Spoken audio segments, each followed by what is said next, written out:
Hey guys, this is Aaron with Blue Ridge Screen Products coming to you today from Blue Ridge Studios. I'm joined today with Devon from Mimaki, and this is the 4th episode of the Screendaypodcast. Do you have the time to listen to me whine about nothing and everything all at once? All right, so Devon, why don't you introduce everybody and tell everybody what you do for Mimaki? My name is Devon Posly. I'm the print solution specialist at Mimaki. Basically, that means I conduct the samples, demonstrations, and trainings, as well as trying out new applications for end users who are basically trying to get better results. So you've been pretty busy over the last 3-4 months. I've been very busy. We have a big show coming up soon next month. As of right now, ISA is going to be in Florida. Oh yeah. So we basically take every machine we have in the showroom, every person that works with us, and we all go there for about 7-8 days, and it's 2 a.m. days basically every single day. Oh wow. Well, I do know we're gonna have a big Mimaki meeting where they're, to my understanding, all the distributors are gonna be there as well. I believe so. Cool. Looking forward to that as well. That'll be fun. That makes 2 of us. So for those of us who don't know you, why don't you give us a little bit about your background and how you came to be the print solution specialist at Mimaki? All right. So my background is as a graphic designer. I've been a graphic designer for about 12 years now. Mostly freelance before I got into the print industry around 2016. Give or take, I've been it started off laser printing and DTG printing. Mm-hmm. Did that for about 4, maybe 5 years before I joined Mimaki. So I'm about 7 years now of DTF, DTG printing experience, but also more versed in the IP, sign and graphics, and everything else Mimaki carries.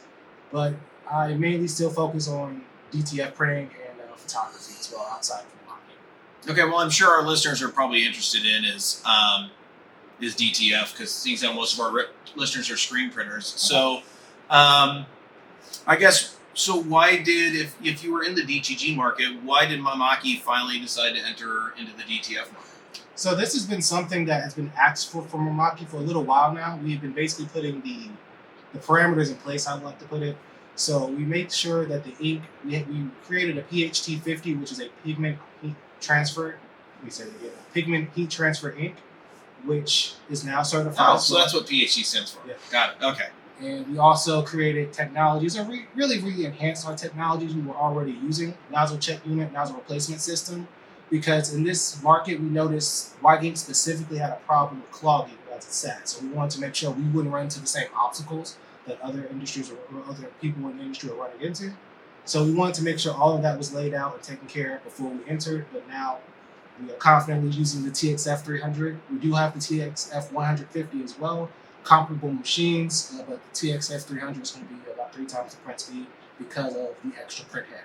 So let's talk about the TXF 300 for a second. Yep. So, obviously, the TXF 150 was your entry model into the transfer market. The TXF 300 now being your upgraded version of the TXF 150. Is this a new model from Mimaki, or has this basically backbone been around for a while and you guys just basically used a tech that's already been out there and modified that? How did this unit actually come to be and actually come into the market? So the bones have already been being in place mainly in our sign and graphics and even in our textile machines. Mainly with the 150 and the 300, it was based off of the 150 and 300 models of our sign and graphics machines. So we used that same technology and we basically used it and made sure it would be compatible for this industry. So that's why we created the new ink, which other than that, the bottles and the technology and the frames are mostly the same. Okay, so the printers are basically the same as the TX or as the 150 and 300 models for the sign-in. So what did you have to modify in those printers to actually make it a direct-to-film printer? Mainly the ink was the number one modification. The sign and graphics doesn't come with white ink mostly, so we had to completely redo our ink because in sign and graphics, white ink isn't used for opacity the way it is in DTF, of course. Mm-hmm. So that was the biggest change we've made. Other than that, it was going to be with the shaker, which of course is a new invention. So right. Other machines used it. Okay. So take us a little bit about, the one thing that everybody's been hearing about when it comes to Mimaki is, now that Mimaki's out, it's kind of the Chinese ink, Chinese printer killer. So Why is that? So why is the TXF 300 so superior to all the other print technologies or printers that are out there for direct to film? Your main two things are going to be stability and support. I would say in terms of white ink stability, we're still number one in that regard. And anything we have in terms of the white ink, the software, as well as the machine itself and the shaker are all 100% supported by us. That's still very hard to find in the industry, something like finicky. So we stand 100% behind our quality, as well as, in my personal opinion, our ease of use. So it's very easy to pick up, very easy to get used to, while also having the stability and the support behind it. Okay, so when you say support, right? I'm a screen printer. Yeah. Great, so Mimaki supports it. What does that mean? What does that mean to me? Basically, once you get your training, it's a 3-day training session, but after that, you have any issues, you can call us. You have any problems, you can call us. We have a warranty over our machine parts, as well as if you're having any issues, there's a support line you can call, you get in contact with, and you're not on your own in this process. So that's what we mean by support. It's not like once you give this machine to you, it's like it's out of our hands. You're still 100%. We stand by it. Any problems you're having, get in contact with us, and we'll get you resolved. Okay, so how does that then, as a screen printer, or now I'm a DTF printer, Yeah. how then do you work in concert then with the local sales and support, say from Blue Ridge? So Blue Ridge has their technicians, Mimaki has their technicians, you have your support. How do you guys work in concert with one another to support me as the screen printer? So all of our service technicians are certified by Mimaki, so they come and get trained by us. And any questions or any support that they have, because your first line of defense will be, of course, Blue Ridge if you're buying from these people here, and then they'll be the ones that will support and have any issues with you. But if there are any other questions they have or any problems they may run into, they can lean into us, and all of our resources go directly to them. Let's dive into a little bit about the printer itself, Okay. right? So one of the things that you had mentioned is the fact that, white ink and white ink stability and how that white ink then runs through the printer itself. How has Mimaki changed that comparatively to what everybody else does? What makes Mimaki so different? How we're doing it now is we have a circulation system working with the damper, continually circulating the white ink so it never gets that opportunity to basically form, because the reason why is it clumps towards together on the bottom, and that... Okay, hold on, stop. What the hell's a damper? That's a good point. So, sorry about that. The damper is going to basically be the print head itself. It's going to be Okay. where the head goes into the top of the nozzle and where the ink sits before it prints. Okay. Most of your clogging happens because of that process going to the top of the print head and then stopping there. And then once it's not being used after a certain amount of time, that ink forms, and then that's when your nozzles get clogged. How the damper and the nozzles work is, since it's always circulating that white ink, whether it's being printed to or not, that process allows it to never clog or never have any issues with that process. Okay, so what you're saying then is the white ink is always circulated all the time, so it doesn't have an opportunity to settle at all. Exactly. Okay. Is there any other printer in the DTF space that you know of that does that? To my knowledge, no, not in the industry. Okay. And so you're saying that because titanium dioxide in white's fairly heavy, it has a tendency to settle fairly quickly. Do you feel that that's one of the main issues you end up with clogged jets on other printers? Absolutely. Okay. And then what else can we say about, so that's the white ink. What else about the ink system do you think really differentiates Mimaki from its competitors? So we also have our variable dot as well, which basically allows how it's dropping your dots to give a smoother gradation print.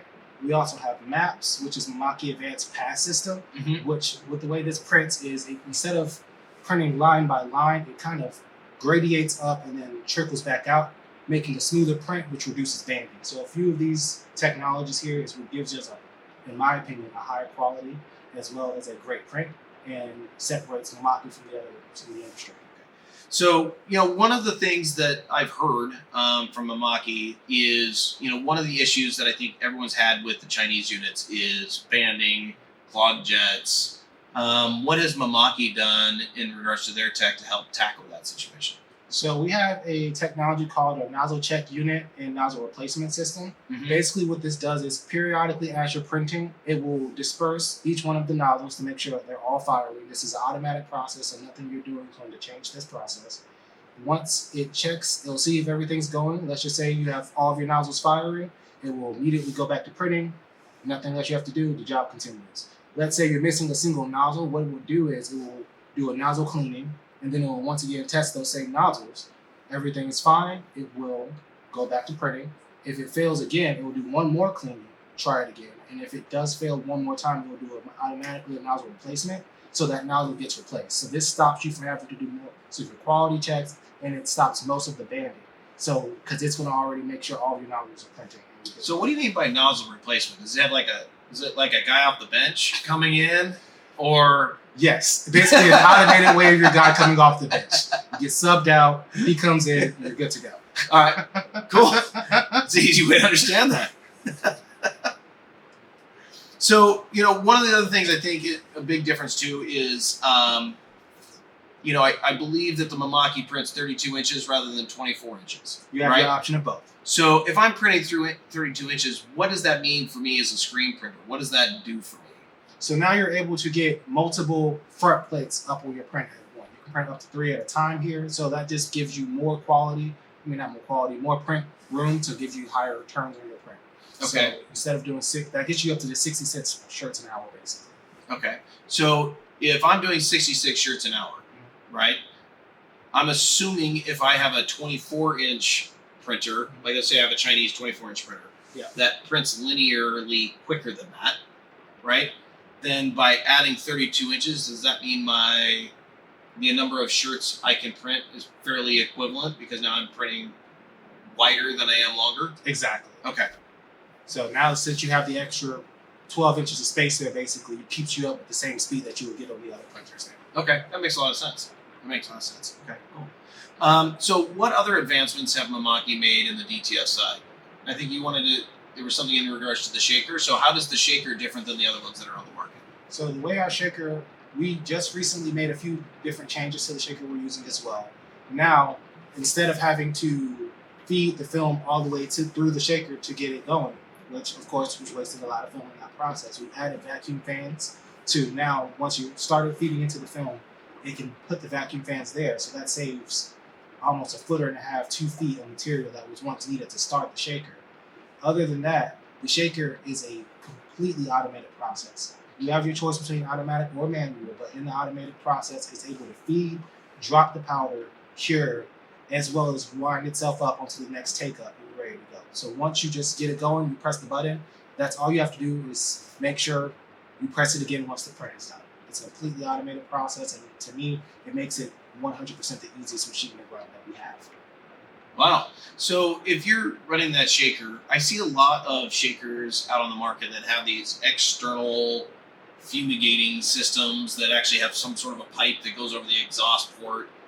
How does Mimaki tackle that situation? So all of this is going to be integrated into the shaker itself. So you save that foot stamp as well as that needing to outgas. All of that is basically put into the internal fans, and when it comes out, it's dispersed and you're good to go. So there's not going to be any extra steps the end user or customer has to take.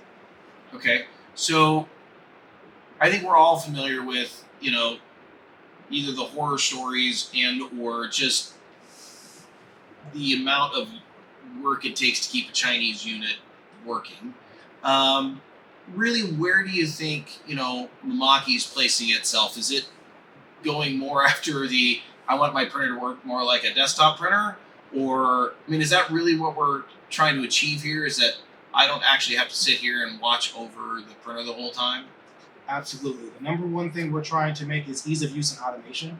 So the way that goes is once that process is sent from the computer, it goes directly to the machine, and there's no one that needs to man this process. It's very hard to get trained and get quality workers to basically make sure there's someone here to make sure every process is going. So we saw that, and we wanted to make a machine that not only can run itself, it's not something that's hard to train to other people to do, and once it's going, that's it. There's no more extra need to be watched over. There's no babysitting. It's a 100% self-sufficient machine.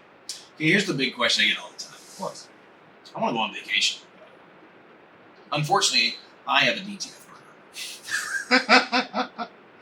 Let's be honest. Can I go on vacation if I own this printer? Absolutely. Our machines, if you're doing your cleaning process as well, if you leave it for a day or two, that's no issue. If you leave it for a week or two, we have a process that we have on our website that we share as well. that teaches you how to set down your machine properly. But either way it goes, these are machines that are very easy to take care of. They're very, I don't want to say indestructible, of course, but they're very, very durable. Well, you said that, I've got a few customers that'll prove you wrong. Exactly. No mushroom clouds, please. So, but they're very, very durable machines, and they're very, very easy to take care of. So let's just say you do the process, you clean your head, you fill your wipers, and you fill the nozzles, turn the machine off, and you're good to go. And then once you're ready, you just turn it back on, do a cleaning, and you're ready to start printing. Okay, so I just want to make sure everybody understands. I can go home on the weekend, and I do not have to come in on the weekend and turn it on. Exactly. No, you do not. And I will not have any problems on Monday when I go to start it up. No. One thing that we recommend in this process is you leave your machine plugged in. The reason why we leave the machine plugged in is because the white ink circulation system that I've touched on a few times already, that process is done even with the machine being turned off. Oh, but wow. In order for that to happen, it has to still be plugged into the wall. Okay. So once it's still plugged in, it will turn itself back on, circulate the ink, and then turn itself back off. So that's something that without it being plugged in, you can't do, which will then cause issues. But as long as you're doing that process correctly, you're good to go. So my printer's going to turn itself on. Yes. And then turn itself back off. Just to clarify. That's cool. That's cool. All right. So, okay. So sounds to me like we've got a system that's going to give us some fairly high production rates. Looks like it's a fairly stable system. Absolutely. Have we seen any major issues out in the market since we've released it? No. It's because, and I say this as a compliment and not as to talk down on the machine. It was based off of our entry-level machines for a reason. This is something Mimaki has already patented. We understand it. We have it working the way it wants to. So none of this is new technology. Once we put it out, it works the exact same way it's been working. So, yeah. Okay. So I can go on vacation. I can go home for the weekend and not actually have to worry about whether or not my printer's going to work on Monday when I show back up. Okay, that's awesome. So because of that, where do you see this printer fitting into the market? So this printer is going to be the replacement for if you're doing a lot of one-off, two-offs, and you're needing to get into higher productions. This getting you the 66 shirts an hour is going to be a game changer for you.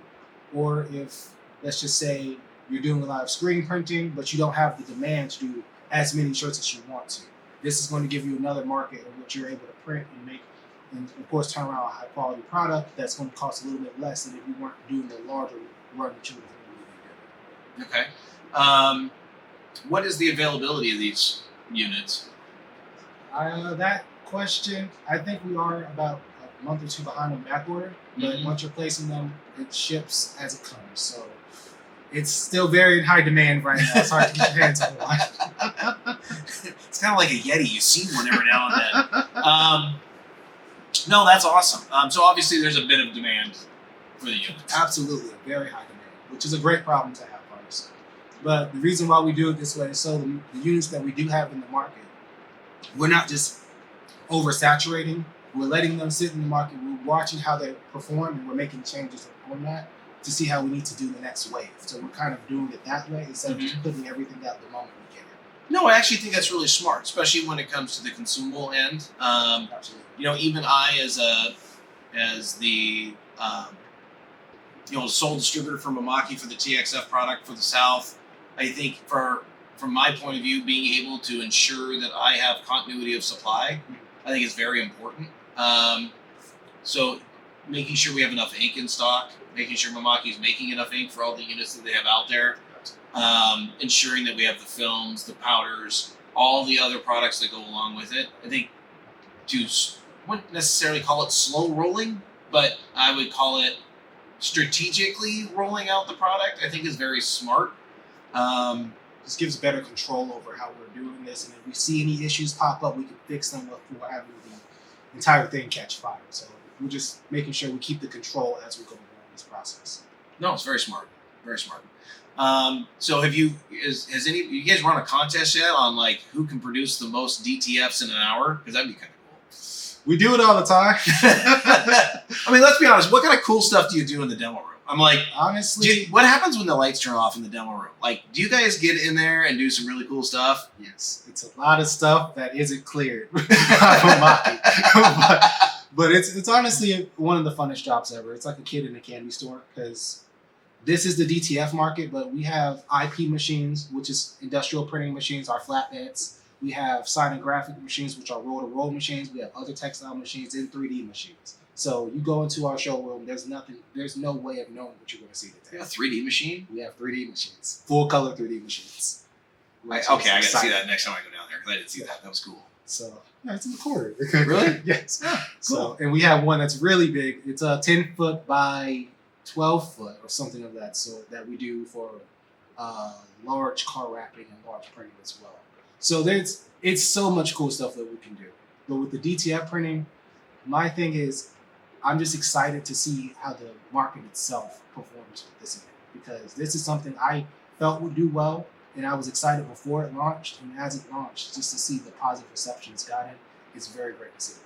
Okay, so I understand that we're still on massive back orders for the TXF 300. I get that. But let's be honest, what comes next? So, refining comes next. Maybe we'll have a different answer at ISA, but as of right now, we're just 100% focused on the things we have in the market, how to make sure we're still performing at the best we can.